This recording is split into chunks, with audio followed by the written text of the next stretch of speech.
Hello everyone and welcome to another classic theme park map from the past. This week, look what I found. A Pleasure Beach Park Guide map from Blackpool, spring 2005. So 20 years old, this theme park map. And you can already see a bit of Mr. Funshine in the corner, getting the nostalgia in already. I'm really excited to open this one and see what's going on. I haven't had a look in this for a very long time. Let's start by looking at the actual map of the park. That's what I want to see. Let's open it up, turn it round. Right, what have we got going on here? If I remember, I think back then you can still use this entrance here, the south entrance. I used to like going in that entrance. Big Blue Hotel's there. Wonder what year that was made. I think that was around 2005. It must be pretty new at this point. Let's go in from the south entrance. That's what I want to do, since it's open. Right, so then what we got, Burger King's still there, Steeplechase is still there, the go-karts. I never actually went on them. I remember queuing for Steeplechase and it was hammering it down with rain and it was spinning all over the place. It looks great, but I never actually did them.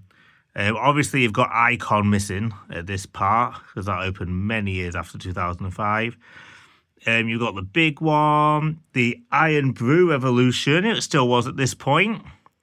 And, a bit of Space Invader. Was it Space Invader 2 at this point? Let me look. Yeah, it was. Space Invader 2. I thought it was much better and a much improved ride experience of Space Invader 2.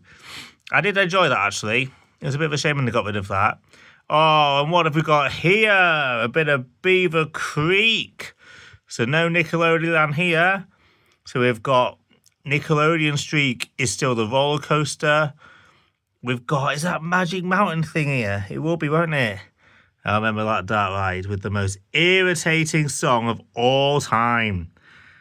And we've got some other old buildings. You can see here, look, there's a few rides which were re-themed into Nickelodeon rides, but then there was also quite a few new experiences as well.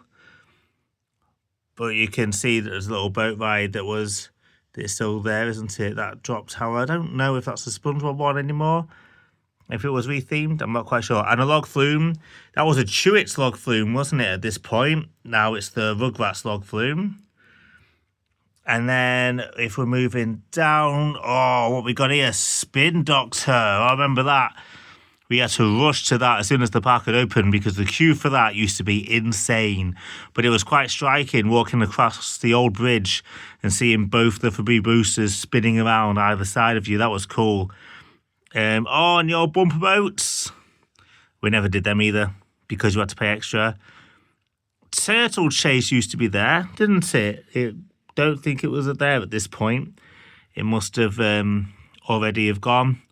Big Dip, obviously. And there's no infusion because the Drench Falls log flume was still there at this point. That was a good log flume, wasn't it?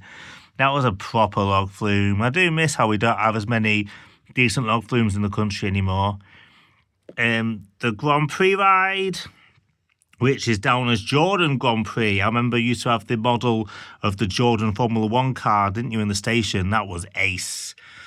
Avalanche is there, obviously, and over here we've got the Millennium Dome, which had the Millennium Bug UFO stand up in it. It was much better then. I always felt when they got rid of that, it was never quite the same. It just felt like a weird arcade in a dome. When it actually had that ride experience in it, it was a pretty good place to be. You've got the Gold Mine here. That was good. I love Wallace and Gromit, but that was good. And the monorail. The monorail was brilliant. I was so gutted when they got rid of that. You can see how it used to just go round. And under the Pepsi Max, you can still see that bit of track there, can't you? And then it went round across. There's the train, look. Across the street, across the road, over the buildings, around the White Tower. And then it used to go through the Valhalla building, didn't it? I remember quite well. Through the Grand National and roller coaster climb hills. Over Beaver Creek and back to the station. What a monorail. That was good. That was good. River Caves. I'm excited to see what that new experience will be.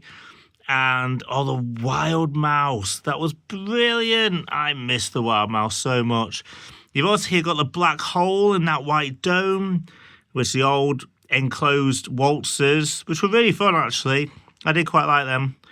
And the Bolodrome, which will soon to not be there. You got Trauma Towers. In 2005, this is a busy place at the park, isn't it? A busy area. It's really not anymore. You got River Caves closed. The Wild Mouse is gone. Trauma Towers isn't there. And the Black Hole obviously isn't there either. It's a shame that this area of the park is just a bit redundant at the moment. All to be changed next year, of course. What we got here, the Ghost Train. That's a classic. The arena's still there. The Grand National's still there.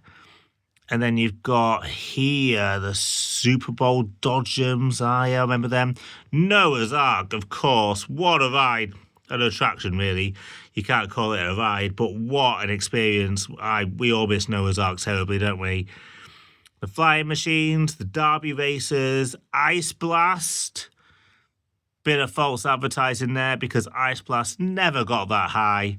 At least it does now. And of course, the old school Valhalla, where you can see some people who are getting ready to go backwards, which you can't do anymore. And we've already talked about the Grand National at the back, the Globe Theatre. And there we go. I can't spot anything else of significant, but what a part, what a map. So much has changed, so much. You've still got the railway, of course, going round as well. The whip. It says the whip is on here. Number 17. Where is it? The whip. Oh, of course. It was underneath the Revolution Station where the Dodgems are now. I remember that. That was a fun little ride as well, wasn't it? See, Blackpool's always been good at having those old school rides, and that's great. But they have slowly been going, hey, this is interesting. Look, on the map over here, if I could take you to the Thrill Seeker rides. It says, look, number 3, new bling. But then when you go on the map, no bling. But there is a number 3. So that's, of course, where bling used to be. So that must have been new for the 2005 season. I did quite like bling. But it was always one of those rides that I was really excited to go on. And it was also a bit disappointed about the ride experience at the end of it because it was never quite as intense as I always wanted it to be. But it was good. The Impossible House was there at this point too. The Eddie Stobart Convoy. The Galloper Carousel. The Chinese Puzzle Maze. The Alice Ride. The Alpine Golf. And the Crazy Golf. I don't know what that is. Number 4. Number 4. Where is it? I'm not sure. Can't quite see. Number 4. Oh, I see. All right, over here. Number 4. I wonder if that was just where the Crazy Golf is now then, because that's where that is, isn't it? Across the road. Wow, what a brilliant map. 20 years ago. This is what the Pleasure Beach looked like. What a blast from the past. So, thank you for joining us, everyone. I hope you enjoyed that nostalgic trip like I did. Please post in the comments below what rides do you miss from this period of time. What do you wish you could go on now if you had a chance? And if you could go back to the park right now, what would be the first ride that you went on if you could go back in 2005? Thanks for joining us. Please like and subscribe for more theme park map videos and general theme park videos in the future. Thanks, everyone.